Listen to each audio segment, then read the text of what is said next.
പ്രിയപ്പെട്ട കുഞ്ഞുങ്ങളെ, ഈ വീഡിയോയിൽ നമ്മൾ പഠിക്കുന്നത് 4ാം ക്ലാസ്സിലെ കേരള പാഠാവലി ഭാഗം 1-ലെ ഒന്നാമത്തെ യൂണിറ്റിൽ പ്രവേശകമായി നൽകിയിരിക്കുന്ന ചിറകുള്ള ബസ് എന്ന കവിതയാണ്. യൂണിറ്റ് ആമുഖമായി വളരെ മനോഹരമായ ഒരു ചിത്രമാണ് നൽകിയിരിക്കുന്നത്. ആകാശത്ത് മഴവില്ലിനോടും അമ്പിളിയമ്മാവനോടും മേഘങ്ങളോടും പറവുകളോടും ഒപ്പം ഉല്ലസിക്കുന്ന കുട്ടികളെയും താഴെ നിറഞ്ഞൊഴുകുന്ന പുഴയും പൂക്കളും മരങ്ങളും എല്ലാം ഈ ചിത്രത്തിലുണ്ട്. ഒന്നാമത്തെ യൂണിറ്റിലേക്കുള്ള വാതിലായിട്ടാണ് ശ്രീ വിഷ്ണുപ്രസാദിൻ്റെ ചിറകുള്ള ബസ് എന്ന കവിത നൽകിയിരിക്കുന്നത്. ആ കവിത നോക്കൂ. വിനോദയാത്രയ്ക്ക് പോകുന്ന ബസ് ഒരു സാധാരണ ബസ്സല്ല. ജനലുകളിലൂടെ പുറത്തേക്ക് വീശിക്കൊണ്ടിരിക്കുന്ന തളിർക്കയ്യുകൾ അതിനിപ്പോൾ മുളച്ച ചിറകുകളാണെന്ന് തോന്നും. ഈ ചിത്രത്തിൽ നിങ്ങൾക്ക് ചിറകുമുളച്ച ബസ് കാണാൻ കഴിയുന്നില്ലേ?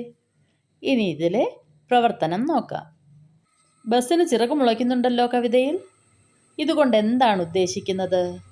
വിനോദയാത്രയ്ക്ക് പോകുന്ന ബസ് സാധാരണ ബസ്സല്ല. അതിൽ സഞ്ചരിക്കുന്നവർക്ക് ഒരുപാട് പ്രതീക്ഷകളും ആഗ്രഹങ്ങളും ഉണ്ടാകും. പുതിയ അനുഭവങ്ങൾ തേടിയുള്ള യാത്രയിലാണവർ. അവരുടെ സ്വപ്നങ്ങളുടെ ചിറകുകളാണ് ബസ്സിന് മുളയ്ക്കുന്ന ചിറകായി കവിതയിൽ സൂചിപ്പിക്കുന്നത്.